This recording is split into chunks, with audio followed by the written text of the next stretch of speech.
The Pinkerton National Detective Agency is a private security and detective agency, and a major antagonistic faction featured in Red Dead Redemption 2. The Pinkerton National Detective Agency is still active today. They continue to provide services in the present under the simplified name of Pinkerton. They offer services such as private policing, detective, security, and intelligence work. In January 2019, Pinkerton sued Rockstar Games and its parent company, Take-Two Interactive, over use of the company's trademark and negative portrayal as antagonists in Red Dead Redemption 2. Take-Two countersued on the grounds of fair use. By April 2019, Take-Two, Rockstar, and Securitas AB, the parent company of Pinkerton, had agreed to an undisclosed settlement, with Securitas subsequently dismissing their lawsuit. The Pinkertons are private agents often hired by the U.S. government and private companies for security and detective work, founded by Alan Pinkerton in 1850. In the West, they have their sights set on breaking up outlaw gangs. As depicted in the game, the real-life Pinkertons were hired to hunt down some of the most notorious outlaw gangs of the American West in the late 19th and early 20th centuries. The agency's most infamous targets included the likes of the James Younger Gang,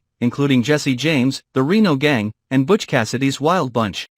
Several of the game's storyline missions are based on historical elements or popular cultural depictions of the agency's encounters with such groups. In Red Dead Redemption 2, Pinkerton agents are rarely seen during free roam and only appear in certain missions, although the majority of agents are around West Elizabeth during chapters 1 through to 6 when playing as Arthur Morgan, specifically around Great Plains and around tall trees. This bars players from attempting to explore Great Plains, tall trees and New Austin, despite the fact players will automatically be killed by unseen snipers when approaching New Austin, and officers will hunt down Morgan should he remain in the aforementioned areas. During Chapter 6, after the mission visiting hours, Pinkertons will set up various checkpoints around specific parts of Roanoke Ridge. Should Arthur enter dark red areas indicating said checkpoints, the Pinkertons will spot Arthur and chase after him, which will result in a bounty unless players kill the Pinkertons without any witnesses. Pinkertons will no longer be seen after the last mission in Chapter 6 is completed. It is known that Pinkertons were present during the boat robbery conducted by the Van der Linde gang in Blackwater and resulting shootout in 1899, in which they were possibly responsible for killing gang members Davy Callender and Jenny Kirk. The agency subsequently locked the city down to search for the stolen $150,000. Historically, the Pinkertons would not be employed by the United States government as they are in Red Dead Redemption 2, due to the Anti-Pinkerton Act being passed into law in 1893, years before the events of the game.